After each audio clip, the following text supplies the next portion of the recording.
Patay ang mag-asawang senior citizen at kanilang anak sa sunog na sumiklab sa Tondo, Maynila. Nagkasunog din sa Quezon City na tumupok sa ilang bahay. Nakatutok si Joseph Morong. Pahirapan ang pag-apula ng mga bumbero sa nagngangalit na sunog na ito sa Tondo, Maynila pasado 1:00 ng hapon kanina. 18 pamilya, mahigit 50 individual ang apektado ng sunog na tumupok sa 6 na bahay. Pero higit pa sa napinsalang ari-arian, 3 buhay ang nawala. Mag-asawang senior citizen na edad 70 at 78 at ang kanilang 45 anyos na anak. Isang fire volunteer naman ang nabagsakan ng paleta at 3 iba pa ang nasugatan. Sa Quezon City naman, nagpupumalahaw ang ginang na ito nang malamang nasusunog ang kanyang bahay sa barangay Bagong Pag-asa.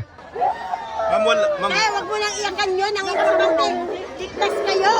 Kwento ng nasunugan na si Lucia, umalis siya ng bahay para sa isang meeting sa barangay. Pag-uwi niya, tupok na bahay. Wala na po. Wala na siya nadating. Sa video na ito, kitang-kita kung paano nilamon ng apoy ang mga bahay na gawa sa mga light material.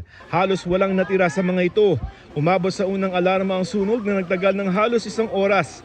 2 ang nasugatan. May pumutok doon namin na ano yun, paglabas namin, nasusunog na pala yung taas ng bahay namin. Alleged electrical, ang origin natin ay sa 2nd floor ng light materials. Inaalam pa ng BFP ang eksaktong bilang ng mga bahay na natupok at bilang ng mga apektadong residente. Patuloy rin ang investigasyon sa magkahiwalay na sunog.